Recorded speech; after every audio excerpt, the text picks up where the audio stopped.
Hey guys, Pat here. Welcome to a trailer review reaction to M. Night Shyamalama Ding Dong. It's a new film, a sequel to two movies actually, a sequel to his 2002 film Unbreakable, or was that 2000 that Unbreakable came out? I can't actually remember. Holy crap! I think it was 2002. Let me look. It was 2000. Never mind, I was wrong. It came out a year after The Sixth Sense. My apologies. A sequel to Unbreakable and a sequel to was it last year? Jesus, my memory's crappy. It was last year, to the major hit Split. That rhymed. The major hit Split, yo. M. Night not dropping those bombs, but dropping them hits. McAvoy should have been nominated for it. So Split was the return of M. Night Shyamalan, not just financially, but critically. After a bunch of highs and lows in his career. Sometimes the highs were crazy. I mean, I remember when Sixth Sense came out, there was talk of this guy being the next Steven Spielberg, because that film made so much money and got all the Oscar nominations. Then he followed it up with Unbreakable. That was a minor success. I think it had a bad marketing campaign. Unbreakable, we're going to talk about that movie and how goddamn good it is. But mainly I'm here to talk about the Glass trailer, because this is 18 years in the making. I mean, he wanted to do Unbreakable as a trilogy going back to when he was first writing that first film, and here we are, I mean, almost 20 years, and we're finally getting that Unbreakable sequel. And I think for a lot of superhero comic book fans and comic book movie fans, we've been waiting for this a long time. A really, really long time. Haven't seen the Glass trailer, been saving it for when I read that you're holding a live reaction. Well, thank you for being here, Madcap. Once again, I hope there isn't a bad echo. I'm still moved into a new apartment, so there is some echo. So I apologize beforehand. There's nothing I can do about it. I've been putting stuff on the walls, and that's about it. I agree that the Shazam trailer was shockingly good. It was it looks like Big with Tom Hanks, but with a superhero, which is exactly the way to do that movie. And even Zachary Levi's muscles looking fake and all that doesn't really hurt the trailer at all. It actually kind of... it fits with the tone of the movie. I really like Shazam as a character. I like the idea of a little boy being a superhero. But it reminds me of Big with Tom, which I think is great. Having Levi play it like he's a little kid, learning how to use his superpowers is a great idea. That's a really fresh way to do a comic book origin story. It is something we haven't actually seen before. Or at least I haven't seen that movie that has done that so far. So let me get the background up for you guys here real quick.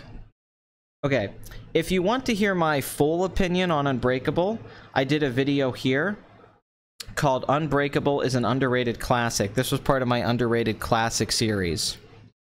It's 27 minutes long. If I made that video today, it would have a lot more video, and I don't think it would be longer than 10 minutes, so I apologize if that video's a little laborious and you don't want to watch it. I forgive you, so don't worry about that. But anyway, there is a video there if you want to hear my full opinion on Unbreakable, because I said this in the video. Unbreakable is my favorite superhero movie, even held up to Richard Donner's Superman, which is one of my favorite movies ever, the first two acts especially. And, you know, Batman Begins, The Dark Knight, Mask of the Phantasm, Spider-Man 2, Blade, X-Men 2, X-Men Days of Future Past, the first Iron Man, Winter Soldier. It's a lot of superhero comic book films I like. But my favorite, all of these years later, and it grew on me. I liked it when I first saw it, but through the years it's become my favorite, is Unbreakable. Because I think it's the best movie out of all of those films. It's not that Unbreakable, I think, is the definitive comic book superhero story. I think as a film, as a piece of filmmaking, it's honestly, in my mind, the only superhero film that could be argued as art, or an art film, and not so much an action movie or a blockbuster. It's a drama. It's a drama about a man who feels misplaced in this world, and is just kind of getting by with his family. And it's a character study, and it's a retelling of the Superman mythos, as Tarantino talked about. But a guy not being aware that he's Superman. And it really taps into what superheroes are for a lot of people. That idea that we all have something special about us, or that there's more to us than our limitations of mankind, of our humanity. But our humanity is what makes us so wonderful. Our consciousness and willingness to help others and have empathy. But what if you could really help people? What if you could use that for good? What if somebody got powers and they used it for good? Bruce Willis gives one of his best performances in that movie. Samuel Jackson is terrific. And it's got one of my favorite endings to a movie ever. The last scene of Unbreakable is... it's everything a movie should be, quite frankly. All of the narrative pieces come together. All of the subtext comes together. It's a plot twist where you realize, oh wait, I was watching a comic book movie this whole time and I didn't realize it. I thought I was watching this drama about this guy, and it turns out the whole thing was a superhero film. He was doing the grounded reality thing before Nolan did it with Batman Begins and Dark Knight. And I personally prefer my comic book movies that way. I know some people prefer the Marvel style, and I totally get that with stuff like Guardians of the Galaxy and Infinity War. For me personally, though, I prefer the superhero films, not necessarily the comic books, that feel like I'm watching something that's set in the world that I live in, that's not too far off. You know, I love The Incredibles, and that's a movie that kind of, I think, mixes both of those things really well. But Unbreakable is great because, to me, I just watch it as a movie, as a great movie. And then when it turns into a superhero film, you know, when he puts on the raincoat and he goes to save the family at the house, I'm more compelled by that set piece than I am almost any superhero film action scene, even great ones like the train sequence in Spider-Man 2. I think it's more compelling because you went on this journey with this guy and you really got to know him in a way that you haven't. And it makes superhero movies not feel as ridiculous. You don't have to question the suspension of disbelief as much as you normally do for a superhero film. It doesn't tap into the cheese or the humor that a lot of comic book movies do. It doesn't have a lot of those issues that a lot of superhero films have. What's so good about Unbreakable is that M. Night Shyamalan, before we had the Marvel Universe, before we had Raimi's Spider-Mans, before we had the X-Men films, you know, X-Men came out like the same year, but before we had like this comic book boom, he kind of saw where the future of movies were going, that we were heading this way. And he tapped into it with a character piece and a movie that's just so rich with feeling and atmosphere. The ending, which I'm gonna spoil, I'm sorry, but what are you doing here if you haven't seen Unbreakable? Split's a sequel to Split is a sequel technically, but this movie we're going to be talking about, Glass, is a sequel. So if we're going to be talking about the sequel to this movie, you should watch Unbreakable, quite frankly. It's kind of ridiculous. You've had 20 years to see it, so I don't feel bad spoiling it. It doesn't have the famous plot twist of The Sixth Sense where it turns out he's dead the whole time. But I do like The Sixth Sense a lot. I think it's a great movie. I think the scene with him and his mother in the car at the end is a great dramatic scene. I think the filmmaking's really good. It's a really good movie. I don't think it's held up to repeat viewings as much as Unbreakable, because once you know the plot twist, but there's great scenes where he takes the tape to the father and he shows on the tape that the mother poisoned the daughter. That's amazing. That's a great scene. It really hints at a movie I'd like to watch, where that kid goes around and kind of solves these little mysteries and stuff like that, seeing ghosts and all that stuff. I think that's a cool idea where the movie goes. But that's a cool M. Night thing, again, that he used to do, was that there's this very high concept thing you could make a television series out of by the end of The Sixth Sense, and he just keeps it kind of grounded in the real world and in character. So you're watching it and you're like, oh my god, this is actually like an epic, badass idea. But he's keeping it very small and intimate. It ends with a mother and son in a car talking to each other, coming closer together, and her understanding that his powers are real. And that's really what I loved about M. Night Shyamalan movies when he first started as a filmmaker, was that he used to really understand that. He used to get that less was more, and it made those high concept things feel more expansive. I haven't watched Off the Shelf reviews. I see that it's on there, though. So, anyway, that's my Unbreakable video. And Unbreakable, the ending of that movie, if you haven't seen it, David, I believe is his character's name, Bruce Willis's character goes to talk to Samuel Jackson's character, who has a disease where his bones get broken very easily. And he says, you know, hey, I'm a superhero. You were right, because Sam Jackson's telling him the whole movie. He owns a comic book store, and he's like, you're a superhero, you're a superhero. Because he doesn't get hurt in this train accident at the beginning of the movie. And Bruce Willis is like, dude, this is ridiculous. And he can lift 500 pounds. He's never been sick. He's starting to... There's a great scene where the son points the a gun at him and is going to shoot him. And he's basically doing the Boys in the Hood, like, put the goddamn gun down, Trent, sequence. I already knew the plot twist before I watched Sixth Sense, so I was a bit underwhelmed. I mean, that can probably hurt the Sixth Sense a little bit, but I don't think Unbreakable relies on the plot twist as much as a movie. And it holds up to a beautiful ending sequence, right? So he goes to the store, and Sam Jackson reveals that he is the one that's been behind all of the stuff that's been going on. He's the one that wrecked the train. He's been causing all of these disasters throughout years. And he said, you know what the greatest fear in this world is, or the greatest struggle is thinking you have no place in it, right? And he talks about that his body's always been broken, he's been in a wheelchair, and he's lost all purpose, that he doesn't have a meaning in his life. So he really bought in obsessively to these comic books, mythologies, and these stories, and he believed that there was someone out there that was a hero to give his life meaning. So he was causing these disasters, including the train wreck, which David survived. So that let him go, oh, this guy survived this. He is a superhero. So he's actually been behind the scenes this whole time. And he tells Bruce Willis at the end of the movie, you know, a supervillain, you know what he is? He's usually the complete opposite of the hero. You are unbreakable, and I can break very easily. And which I love that M. Night. I think that's amazing. And he goes, you know, I break very easily. And he says, and they usually start out like friends, like you and me. And he says, now that you know who you are, I know who I am. I wasn't a mistake. This beautiful sequence with beautiful music. And he says, I wasn't a mistake. And Bruce Willis starts to walk off. The only thing I hate is there's the subtitles at the end that talk about him helping the government find terror. That part sucks. That hurts the ending. Only major flaw of Unbreakable is that last part with the subtitles. But he's walking off, and there's a great line. It's such a good last line where Sam Jackson says, you know, I should have known this whole time because of the kids. What they used to call me. They called me Mr. Glass. So he has a bad guy superhero name. So you're watching this whole movie with this mystery. Like, why did this guy survive this train accident? Is this a thriller? And then Sam Jackson's telling him you're a superhero, and you're like, that's stupid. And then the finale of the movie, you realize you were tricked into watching a comic book movie. Which I think's one of the best plot twists of the last, like, 20, 30 years. So that was a great movie. To me, it's held up on repeat viewings more than any of his other films. I think that ending is really emotional. I think it's the best directed superhero film in a lot of ways. I think that the camera work, the cinematography is so good. I think the acting between the two leads is amazing.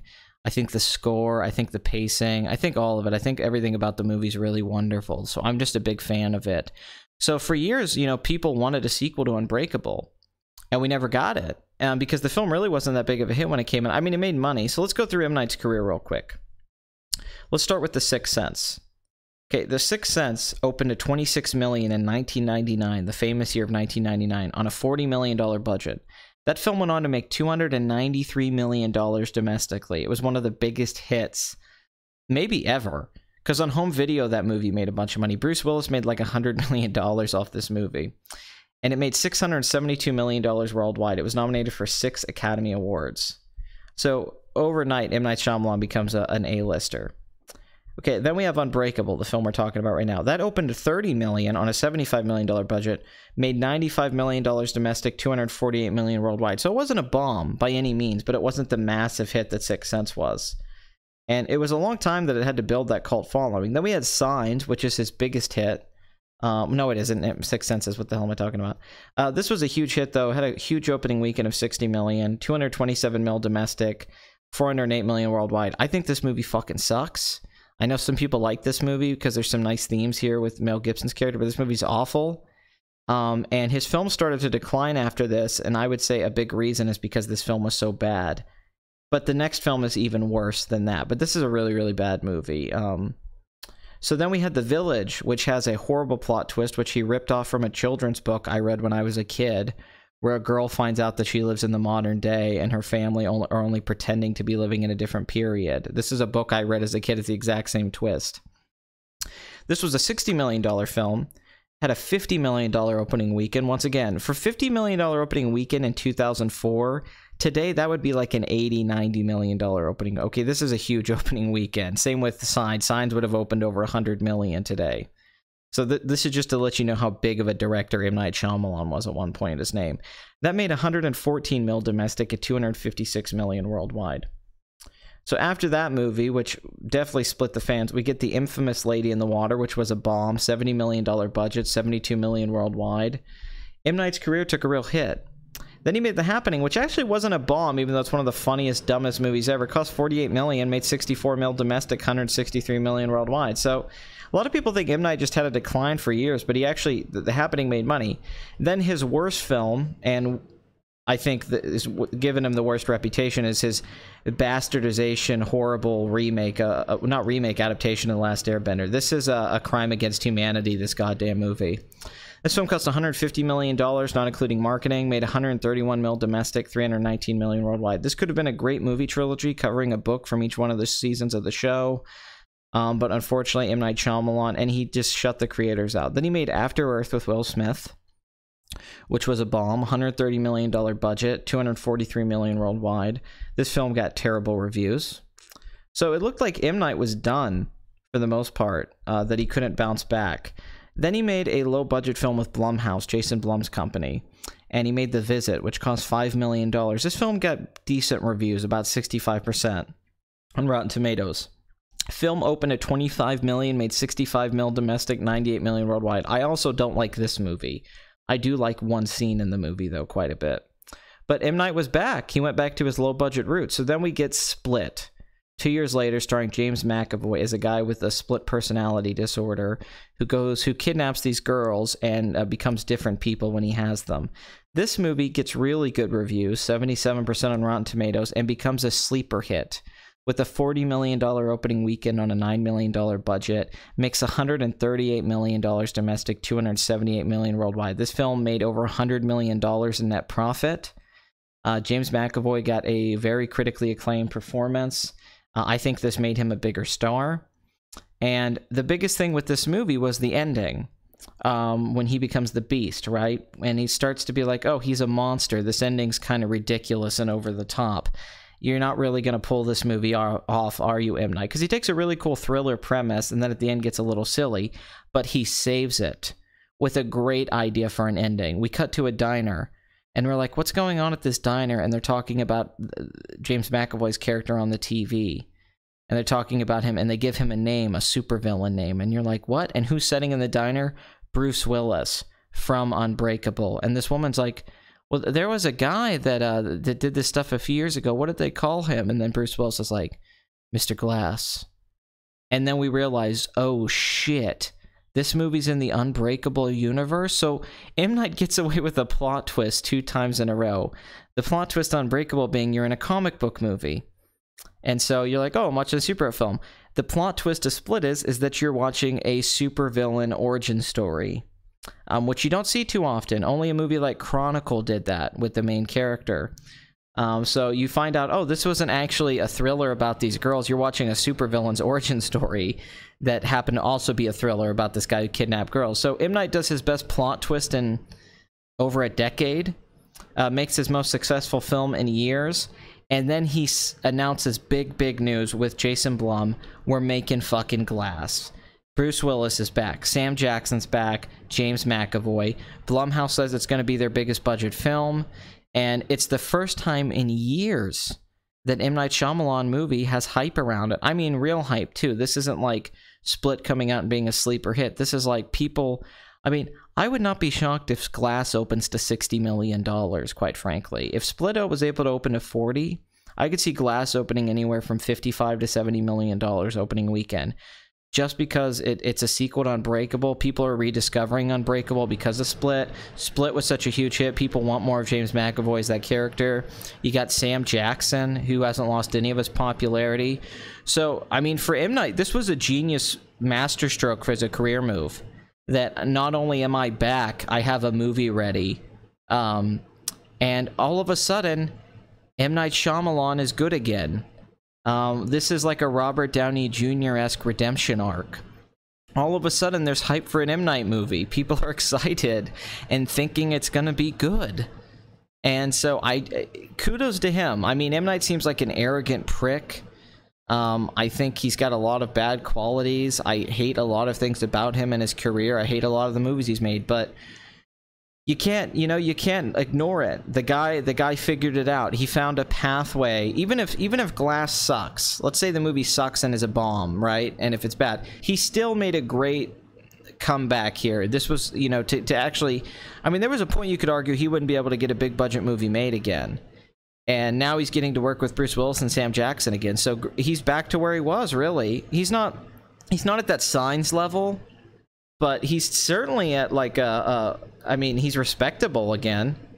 So, great move by M. Night Shyamalan all around. I love seeing business decisions like that. That's a great twist.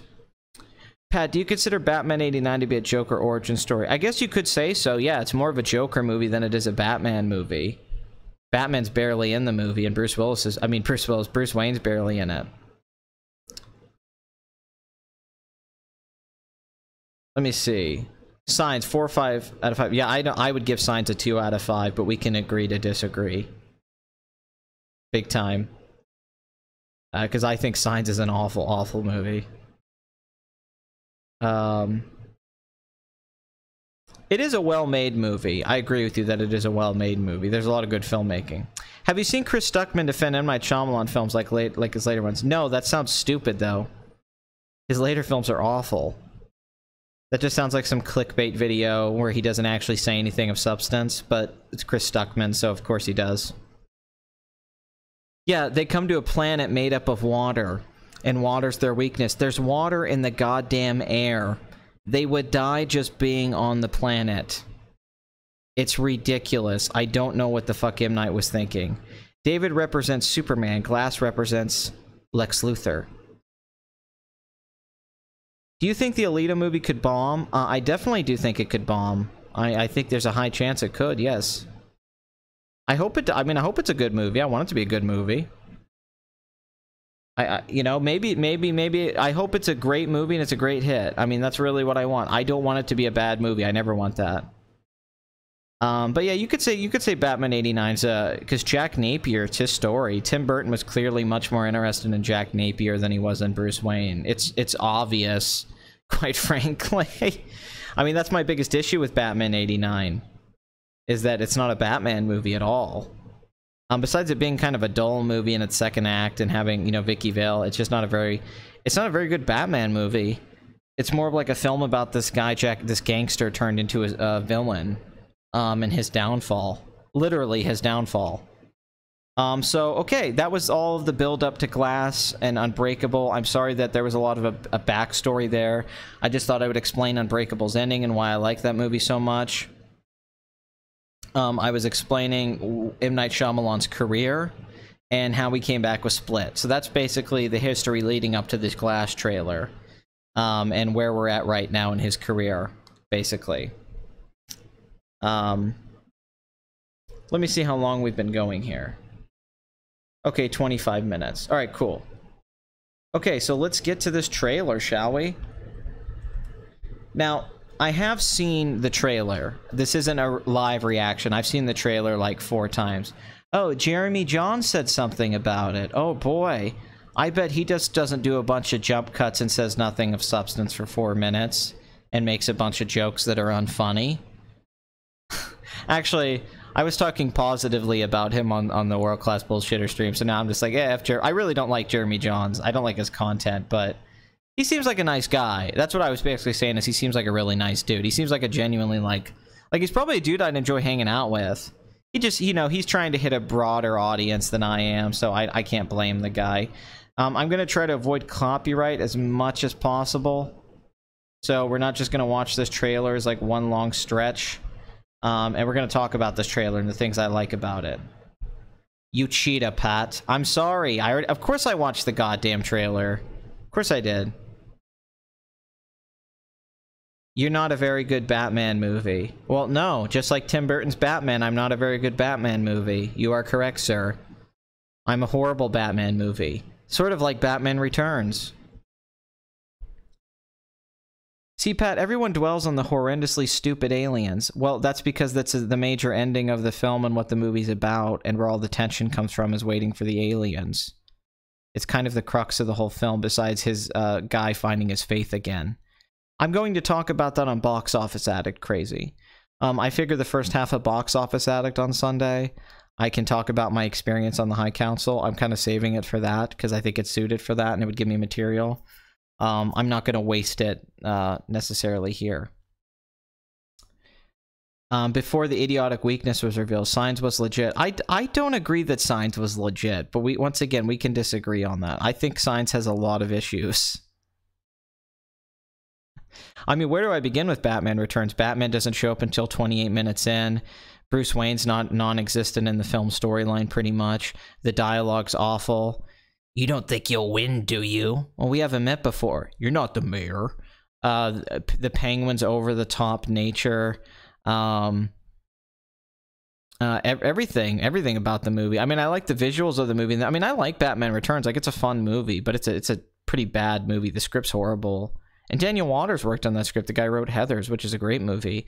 The scene with Catwoman, Selena Kyle, and Bruce Wayne at the ball's a good scene, because they're wearing masks, but it's who they are, and they wear masks, and that's really well done, and it's got good dialogue. And I like Michelle Pfeiffer as Catwoman, but yeah, the Penguin's awful. Max Schreck is an awful character, and the villains get more time in that movie than Batman ever does.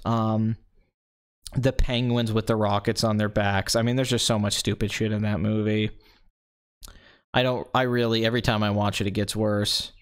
But, you know, whatever. It's Tim Burton. What are you going to do? Tim Burton's kind of a bad storyteller, excluding, like, Ed Wood and, you know, stuff like Big Fish or Beetlejuice. He's just not a very good storyteller. A good filmmaker. He's a good director. He's not very good at crafting a narrative, and the Batman films are very much so. But Batman 89 is a much better film than Batman Returns. I will say that. Batman Returns is just a really, really crappy movie, but it is entertaining. I will say that. I still watch the movie and enjoy watching it. So, you know, that goes a long way, you know? But yeah, I don't like Batman Returns. I know a lot of people have nostalgia for those movies, and they convince themselves they're great movies, but I disagree. I mean, I don't hate Jeremy Jahns either. You know, I don't hate him. I just don't like his content very much. I think he seems like a nice dude. I don't hate him. I'm sure. Once again, I'm sure we would get along. Oh yeah, Batman Returns is definitely a guilty pleasure. Completely agree. All right, let's start this bitch out, and we'll go piece by piece here.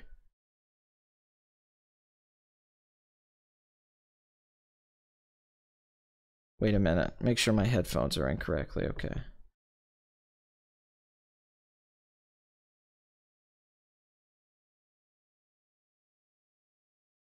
See, even right here, compared to a lot of recent M. Night films, this performance from this woman and her facial expression and that shot is just more captivating than a lot of the stuff he's been doing. I don't know if he's working with the same DP as the guy who shot Split's, the guy who shot It Follows. But what I like about this movie is that it seems like the majority of it's going to take place inside of a mental asylum, where Bruce Willis has gone undercover so he can find out what's going on, or maybe he's trying to help these guys. And Mr. Glass is in there with James McAvoy's character. And the three of them are together in this, which is it's once again M. Night scaling things down. Because he could have just made a big superhero movie with these characters, but instead he said, no, this is going to be like Split, where it's kind of all interiors. And I'm going to put these guys together, because you know Bruce Willis would be able to break out of here. But I like the idea that he's kind of going into this place with them. Unless they're using special things to keep him locked up, who knows? But this is what was so good about Unbreakable and about Split, was that he kept it small. So I think this immediately as an idea is a really good idea. It's like, let's put these characters together in a hospital. That way we don't have to have a bunch of action scenes and all that. And we can have them sit around and talk, these three actors, and play off of each other. And then have a payoff. Because there's clearly action in the movie.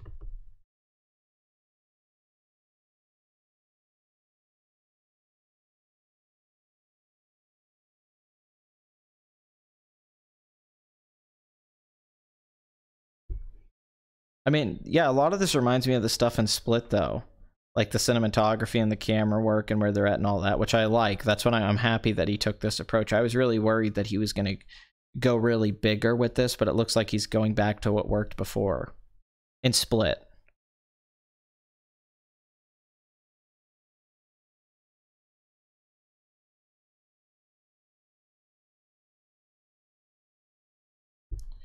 Now, this is a cool hint of world building, right? This is saying that she says, I specialize in the people who believe they're superheroes. So this is telling us that there's other people out there who believe there are superheroes, which also means there are probably other superheroes, which means that M. Night is now establishing the world, not just Bruce Willis's character, but that there's other people with powers. And that's probably where I think the third act of this movie is going to go, into some kind of MCU-esque cinematic universe kickoff, where it's like, hey, there's other people out there that have different powers, and maybe Bruce Willis ends up starting some kind of Justice League at the end of this movie, but you know, M. Night's version of a Justice League, which I think is fucking awesome.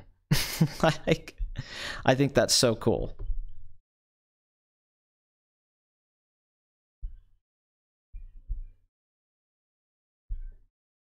Also, one thing right off the bat here, Bruce Willis doesn't seem like he's phoning it in like he has been for almost a decade. The only two movies I've seen Bruce Willis in years where he wasn't phoning it in was Looper and Moonrise Kingdom, which came out the same year. He's very good in both of those movies. But every other movie he's been in, for the most part, he's just completely phoned in his performance. Because Bruce Willis used to be a good actor, man. You go back and watch Die Hard.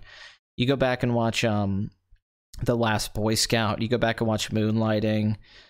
Bruce Willis used to be a really charismatic, likable actor. He used to do great facial expressions. He used to have a great voice. I think he brings a lot of that back in Looper. I think he's great in Die Hard 3 with Sam Jackson. I think they have a great chemistry. I was a big Bruce Willis fan, like a lot of kids in the 90s. 12 Monkeys. And this kind of goes back to 12 Monkeys a little bit now that I'm thinking about it. I wonder if that's an influence, because in 12 Monkeys, he gets put in a insane asylum because he says he's from the future, and they lock him up. So is this movie trying to do the 12 Monkeys thing somewhat with Bruce Willis's character, and that makes James McAvoy's character kind of the Brad Pitt-esque character? I haven't thought about that, actually. That's actually a really good idea. I like that everyone has a color too, Sean. I think that's kind of awesome. Yeah, Looper. So yeah, this is already... I'm already finding things I didn't think about. The 12 Monkeys thing. So we're seeing stuff from Unbreakable, the comic book store that Mr. Glass owned. And I love that they say from the writer and director of Unbreakable. I think that's fucking awesome that they're like, this is Unbreakable. They're not saying, oh, this is Split sequel. They're like Unbreakable, which is awesome.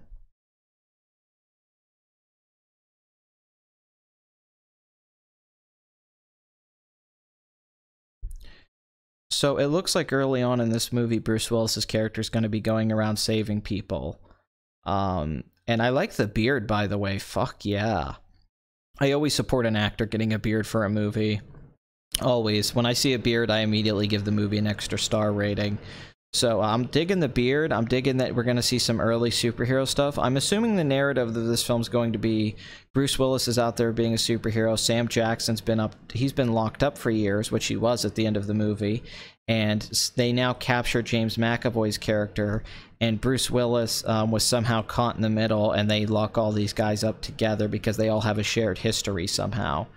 Because maybe Bruce Willis goes after James McAvoy's character in the first act of the movie. So in the second act of the movie, we're in this insane asylum with these guys getting to know each other, and perhaps Bruce Willis trying to convince these two guys to do the right thing, because he is a good guy. He's very much like Superman. He's not just going to kill them. And then in the third act, I'm assuming that James McAvoy escapes with Sam Jackson, and Bruce Willis has to go stop them. And maybe we find out there's other superheroes. But I am just guessing. That's just the impression I get from the trailer. That takes me back to that great scene at the station where Bruce Willis just goes around and touches all the people and stuff. That's an amazing sequence in Unbreakable.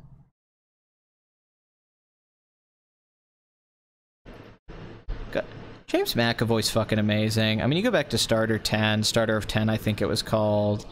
and his early work, and he was so good, and he was so good in Filth, which when I read that book, I said this, Irvin Welsh, when I read that book, I thought James McAvoy should play the lead character, and then they fucking cast him. It was crazy. I read that book years ago and thought that. He was amazing as Professor Xavier in the the 3 X-Men movies, but in particular, he was great in Days of Future Past. He gives an amazing performance in that film. He's so good. He's just gotten better and better. He's one of the best actors of his generation. He's a great physical actor. He's great with facial expressions. Him and Fassbender are just both terrific. I'm so glad he finally got a big leading role where it was a hit movie and people are starting to appreciate him. He's been a real talent for a long time, and he got buff. Good for him.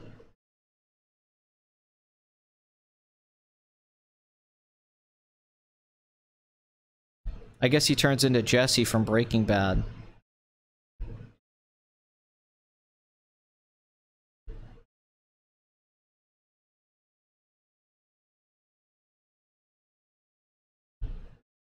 That smile Sam Jackson does is awesome.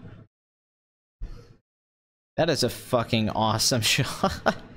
I mean, it's pretty simple, you know, close-ups and all that stuff, but Sam Jackson's clearly not phony, and Mr. Glass is one of his best characters as far as I'm concerned, so it's just really great to be seeing Sam Jackson in this. I mean, I know I'm fanboying a little bit, and I know I'm usually more negative, or I try to find, but I can't see the negatives here. This just seems like a great idea for a movie. I mean, I just can't see, like, them being in the insane asylum together, connecting Unbreakable to the Split universe. I just think it's a great idea. It could be a bad movie, but man, the idea is so good. This is the most excited I've been for a comic book movie since The Dark Knight, after Batman Begins. I'm so excited for this movie. It doesn't have any of that. It doesn't seem to have any of that dumb shit that so many other superhero film comic book movies have. I'm kind of like Road to Perdition, even though that's just Lone Wolf and Cub, but that was based off a graphic novel. Great movie though, Sam Mendes. But man, this just looks good. This looks like a good movie.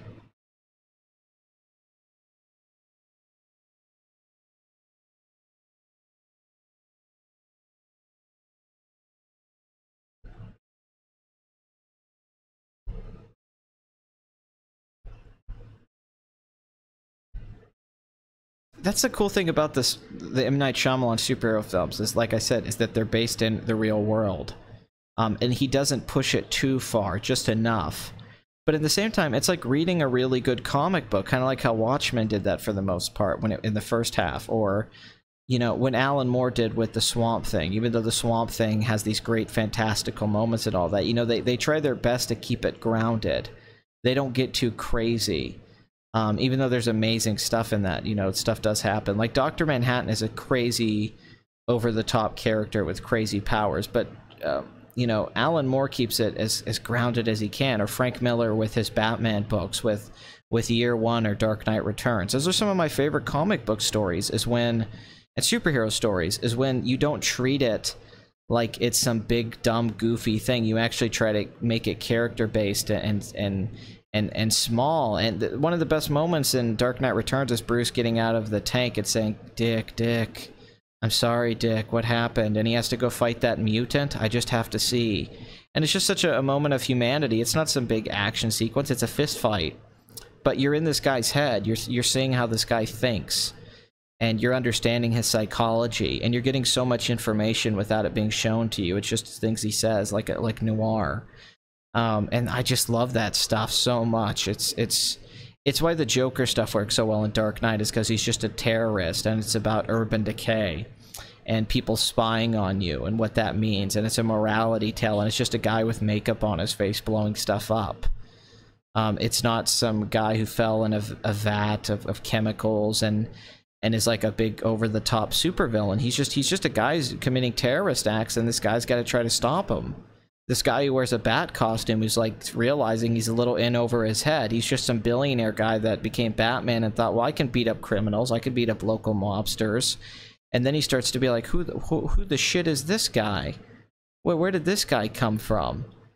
And it has more impact. You just have a simple moment where Batman's riding his motorcycle towards the Joker, trying to hit him with it. And that feels more cinematic and epic than seeing, you know, a superhero fly around with a bunch of special effects and all that, because you get burnt out on that stuff. You get burnt out on the CGI. I know a lot of people think Marvel does that stuff well, and they do. I mean, I like seeing Iron Man and Spider-Man and Doctor Strange and them fight Thanos on Titan. But at the same time, it's still just so, you know, when Thanos is grabbing a moon to throw it at them, you know, there's a point where it's like, this is insane. Which is cool. I like that about the movie. But my preference is more to something like this. And people could say, oh, well, it's more like a comic book. No, there's comic books like this, actually.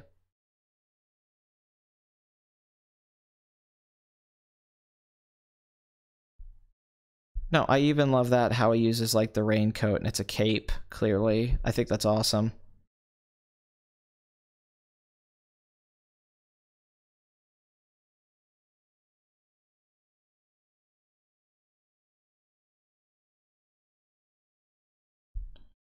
No, this is exciting because you have this character, and she's kind of like I think she's going to be like the guy who talks to Rorschach in the prison in Watchmen.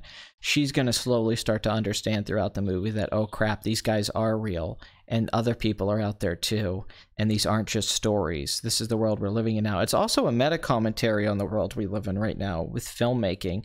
It used to be that there wasn't many superhero films, and only comic book fans really talked about these things obsessively, like Superman being Kal-El and being from Krypton and his father's name, and how the sun works with the red sun, and him having the powers from our sun. And, you know, people knew all this information. I mean, you know, Kevin Smith talks about this stuff. People used to not know this stuff. Now everybody knows this stuff. You can go buy Mjolnir and the Captain America shield at Walmart. Your average person knows a lot more about comic books than they used to. You know, I remember how it was in the 90s. It was not like this, you know. And also, Blade's a good example of a grounded superhero film. But we live in a world now of superhero movies, and them being kind of the new myths. It's almost like people worship them like religion, like they've actually become gods. People worship the Marvel films like it's a religion, like it's their church. People worship these characters like the Greek gods. I mean, you really see it too. So this movie's, in an interesting way, it's not just M. Night's own universe. It's commenting on where we are as a society, that for some reason we're viewing the world through superheroes and comic book stories and pulp and the nature of these things, where years ago we didn't used to. There was things that was influenced by it, but now it's so ingrained into our society that it really is everywhere. I mean, we thought we were going to have the death of the comic book store. I remember it like over a decade ago, and now, you know, they're really doing well again. And it looked like maybe the superhero thing would fatigue out. Now it's as big as it's ever been. Oh, Logan's a good example of that. I keep thinking of other films. Logan's a really good example, and I really like Logan, the first two acts. So I'm hoping this is more in line with something like Logan.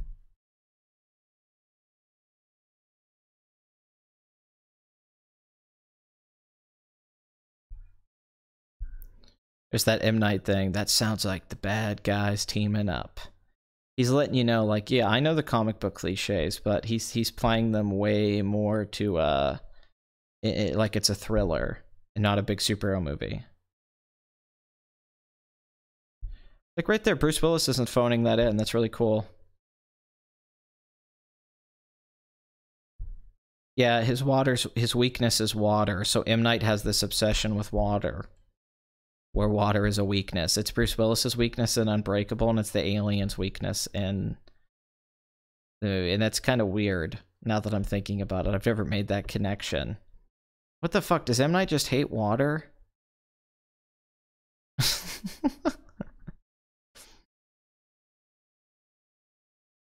I don't know.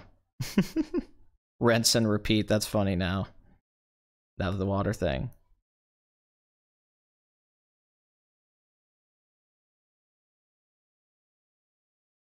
I'm sorry, I'm trying to look through some of your comments I missed.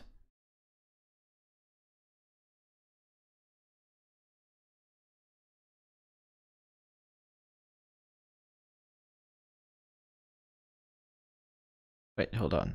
Pat is into beards. Well, yes, I've had a beard for pretty much since I was like 17 till now. I've rarely been clean shaven. I've either had a goatee, a beard, or a mustache for a decade.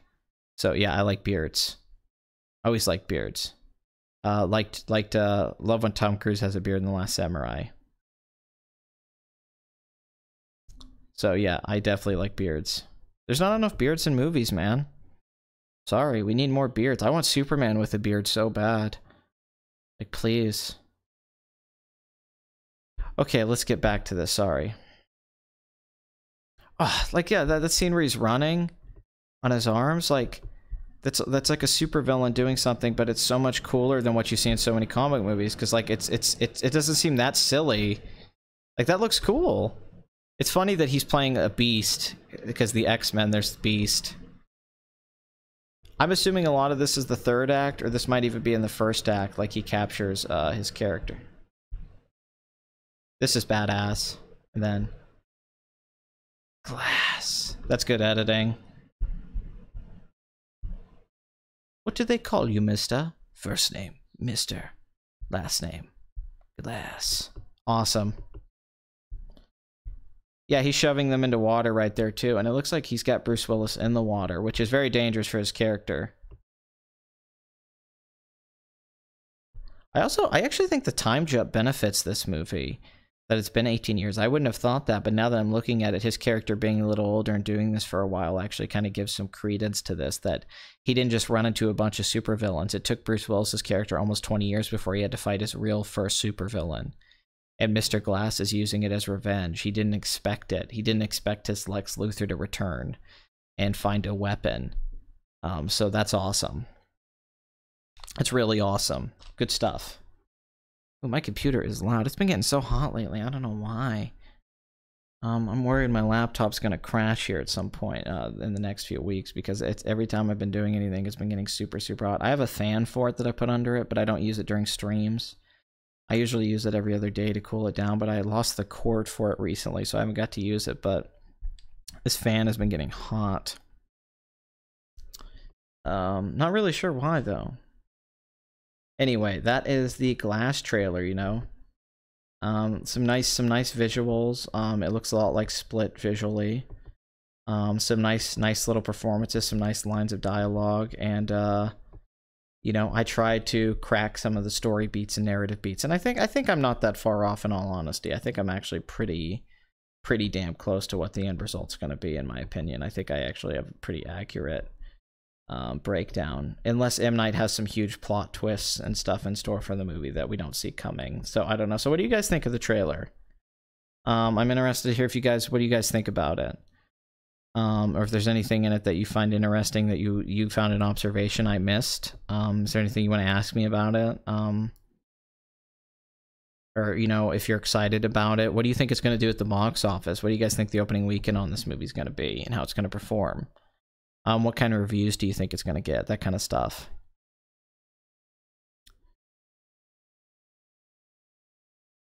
I'm trying to read some of your comments. Hold on. Pat liked Logan because of Jackman's beard. It didn't hurt. It's got some interesting use of color. Yeah, M. Night did that in The Sixth Sense really well, where color represented scenes and characters' feelings and stuff like that, which a lot of filmmakers do, but it looks like he's going to be doing that here. That depending on what the scene is and the character's feelings, the colors are going to reflect that, which is good filmmaking. It's good cinematography. But he did do that in The Sixth Sense. If you go back and watch that, how he uses the color red. I'm assuming the budget of this movie's 40 to 50 million, because Bruce Willis gets $10 million automatically. And Sam Jackson would get $8 to $10 million. But let's say they both took a little bit of a pay cut, but that would still be like, and took back, and they would still be getting about 6 or 7.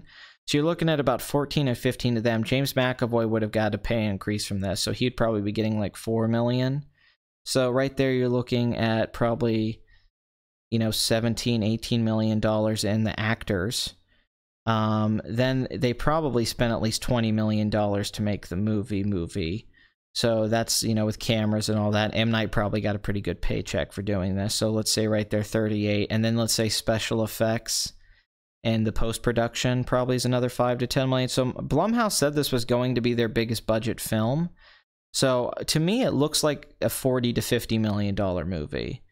I wouldn't be surprised if it cost $50 million, but I could see it costing 40. I don't think this film cost $30 million though. It looks like it costs more than that. I would be, just because of the actors. If it didn't have these actors in it, I think this could be a $25 million movie possibly, but, you know, Sam Jackson and Bruce Willis are not taking a little paycheck. Not at all. There's no fucking way. I think it's going to be a huge hit at the box office, too. My guess is the budget's around $45 million, and the opening weekend, in my estimation, is going to be anywhere from, I think it's going to be $55 million to $60. And then I think its final domestic total is going to be something like $140 million to $160 million.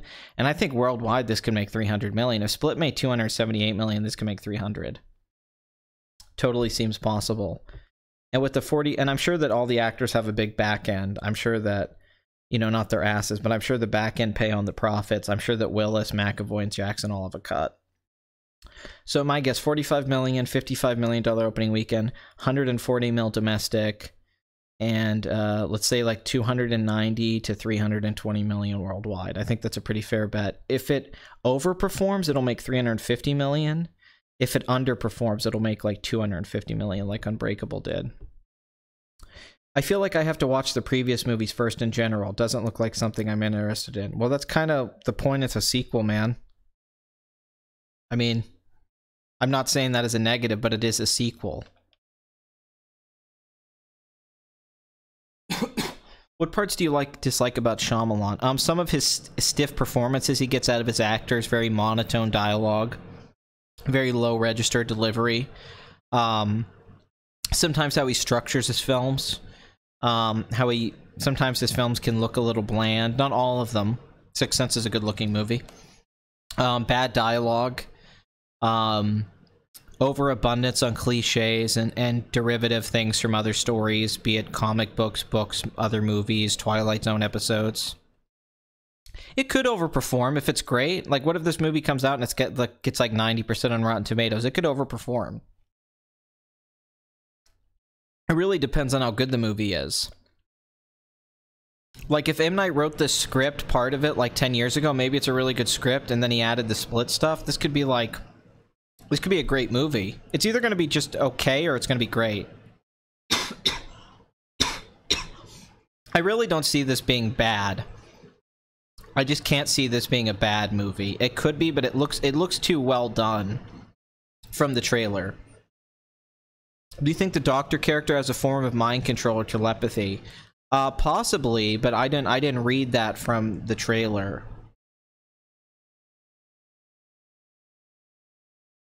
I don't know why, but I have a feeling this is not going to make too much money. You could be right.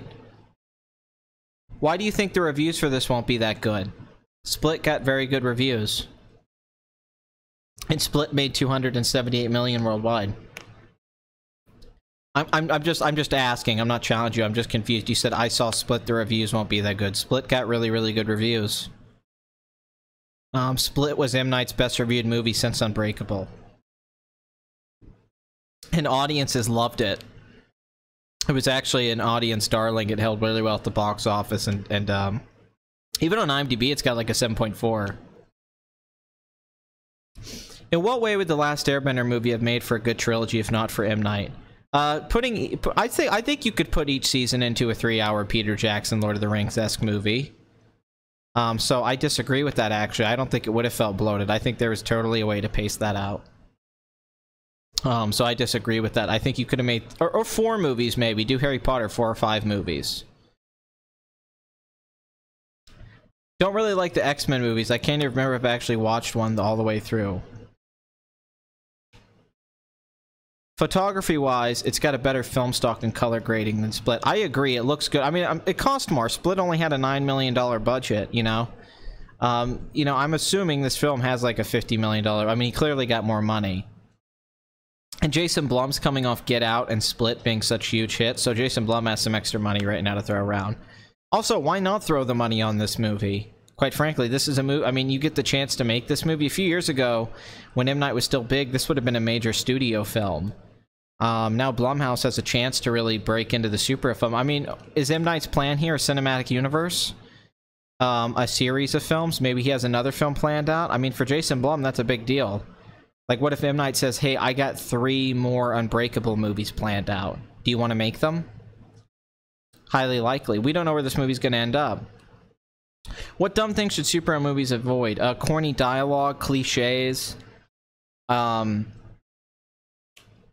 Pacing's really important to superhero films. A lot of stuff. I mean, there's a lot of things to avoid, quite frankly. I think all of them are in movies like X-Men 3. That's a good example of stuff you should avoid.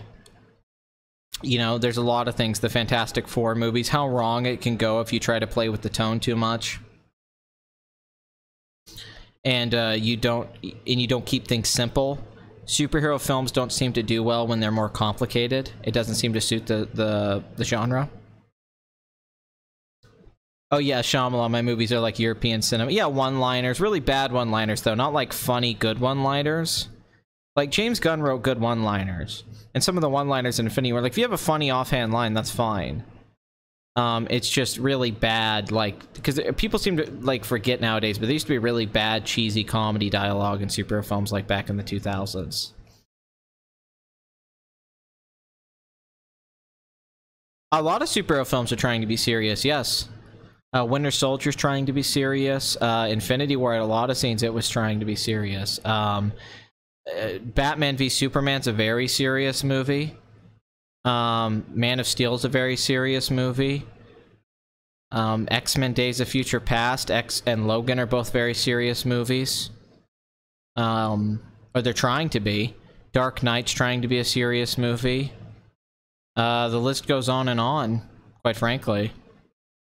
I mean, there's some lighthearted ones, Sam Raimi Spider-Man films and all that stuff, but yeah, for actually a lot of comic book films do try to be serious. Yes, they try to take themselves very seriously, almost to a fault at points. Sometimes you want that Incredibles tone, and you get if Watchmen took itself very seriously. A lot of those movies, yeah. That's just off the top of my head too. Not every film. Guardians of the Galaxy doesn't take itself seriously. Thor Ragnarok didn't take itself seriously. Thor 2 did. Thor the Dark World. The twist of Split was that the movie is an awful garbage. You sit there the whole movie, and every time the girl does nothing, you say humans don't act like that. The twist is a surprise. I'm not an awful writer. Yeah, it got really good reviews.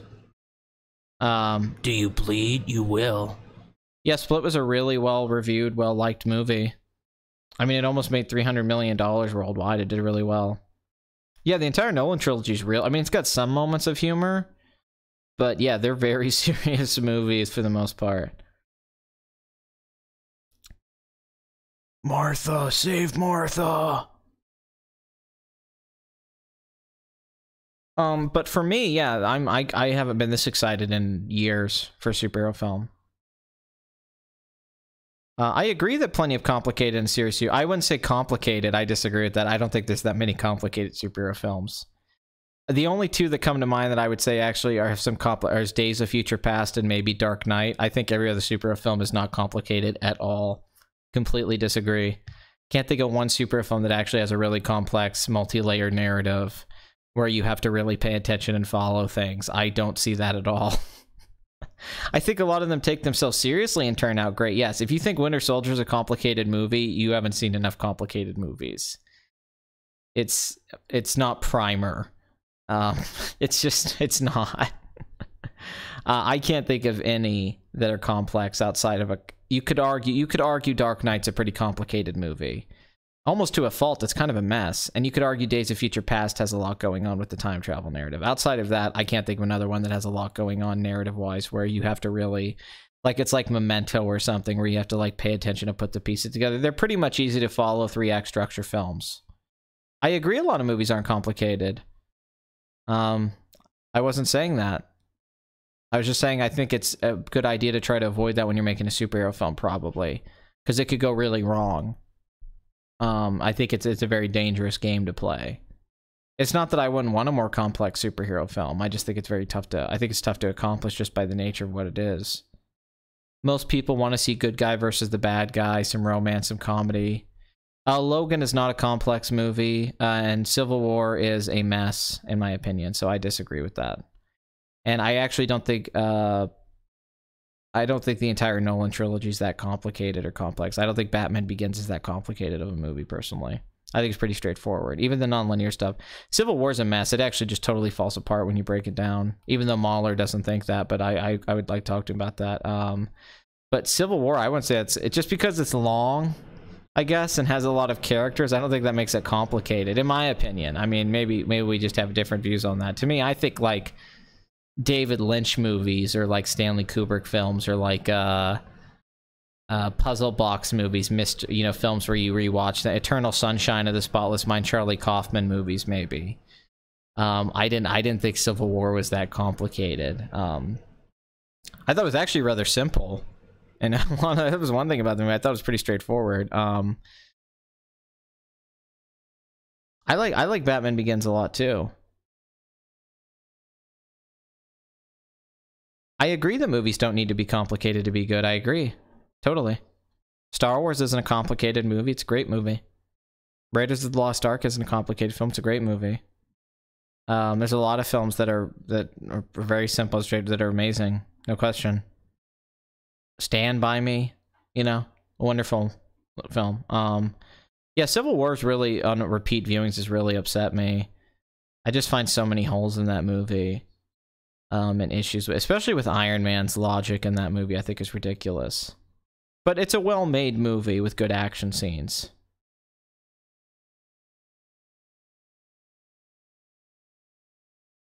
Yeah, but there's blood in Logan. That's the difference, Dead Schooled. When he stabbed people in X-Men 2, there's no blood. When he stabs people in Logan, there's blood, and you see people die, and he stabs people in the heads, and there's gore. That's the difference. Is that you actually see blood and violence.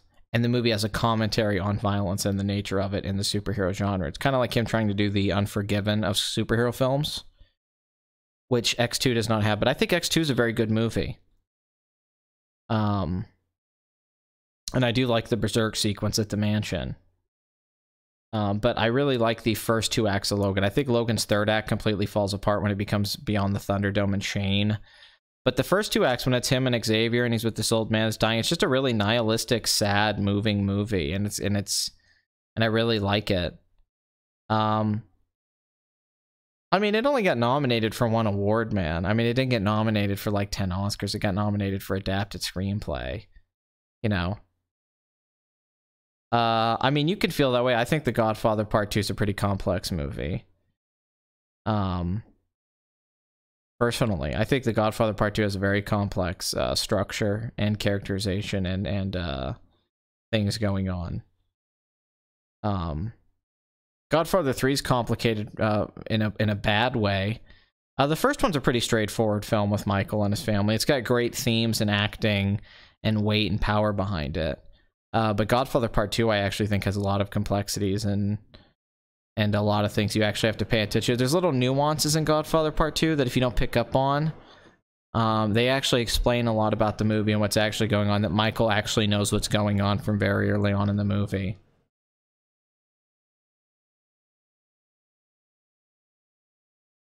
Oh yeah, Origins is fucking ridiculous. Yeah, it's the thing. Unbreakable is a superhero origin story. Split's a supervillain origin story. This is the superhero movie. So of this franchise. So that's really cool. TDKR is entertaining. It's one of the best comedies ever made, but it's a fucking ridiculous movie for sure. It's so stupid, but that's kind of what I like about it, is that it's so ridiculous and funny. I mean, Bane's hilarious. He's just one of the funniest villains ever. It's such a silly movie. Let's see. Okay. Okay. Alright, you guys have anything else? Is Shyamalan going to be like Scorsese, where he releases Unbreakable sequel and then releases an original film from Unbreakable? I don't know. Godfather 2 is just 2 movies in one. It's a little bit more than that, actually. It's actually like 4 movies in one. It's a direct follow-up to the first film. It's a Michael Corleone story. After he's going to get murdered. It's a flashback story that's paralleling Michael Corleone's current story with his father, which is the third story. And there's also the whole Cuban stuff going on with the actual main villain. That's another subplot storyline going on at the same time, and they're all kind of in their own little thing, and they come together coherently, surprisingly, because it's so much stuff. But there's actually a lot going on in The Godfather Part 2. And it has many locations and and little puzzle piece moments and stuff like that. But you know, the Godfather films are going back to classicism. Coppola's not trying to make a movie like Apocalypse Now, where there's a lot of dense material, and he's trying to go back to classicism and storytelling and formalism. I mean, that's the idea of the Godfather movies, is it's a mix of classic Hollywood with the 70s new Hollywood mixed together perfectly. It's not really an attempt at something more than that. That's what's so kind of great about it, is it's everything that you love about movies, classic movies and blockbusters and stuff like that, but it's also got more artistry and integrity, and it's modern with its acting and presentation like a 70s film, while also going back to what was so great about those classic Hollywood films. It does both at the same time seamlessly. It does a lot of things that Star Wars does. It just does it in a dramatic film way, in a gangster film way, and kind of reinvents a lot of the gangster cliches. In the same way Star Wars takes things from back in the past and then kind of reinvents them in its own way, in its own aesthetics. The Godfather does that as well. And then The Godfather Part 2 takes it to kind of another level of Godfather Part 2 kind of plays like a really good book with really good characters, or there's a good play in a sense. Could a Metal Gear Solid movie work? I think so, if you didn't keep all that crazy shit Kojima does that I don't think is very good. Did you hear that Ben Shapiro's sister's nudes leaked? No, I did not hear that. What? That can't be real. That's crazy.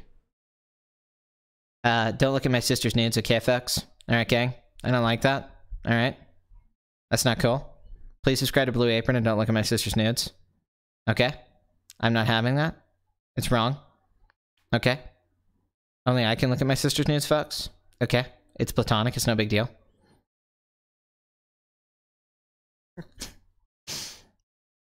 Aquaman looks like shit.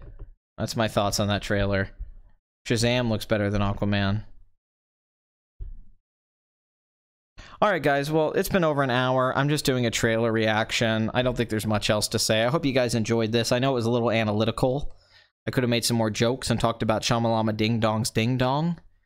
But I know who she is. Yeah, I know she is. But thank you for watching. I appreciate this. As always, please rewind your VHS tapes before you bring it back to the store.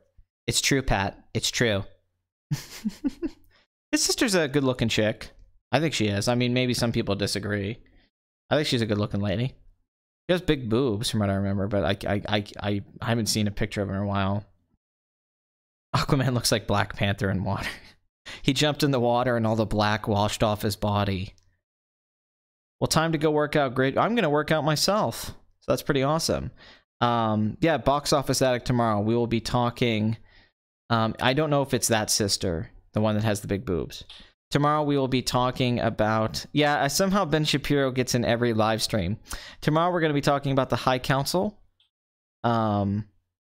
She looks like she has a nice body, yeah. From the pictures I've seen. I haven't seen the news, but I've seen the pictures. I don't know if I'm really going to go look those up. I'm not really comfortable with that. I don't like looking at pictures of naked women that they don't want you to see them. That kind of makes me feel shitty. I'm not judging anyone. I'm just not really into that kind of stuff, like the fappening and all that. It makes me feel kind of bad. But yeah, somehow Ben Shapiro always gets in here. Okay, FX. But tomorrow I'm going to talk about my High Council experience and cover the box office. Some big openings. Mamma Mia 2.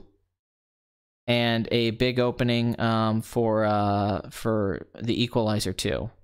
So we have 2 sequels coming out. So we'll see how that goes. But I appreciate you guys all watching, and thank you for joining me on another live stream.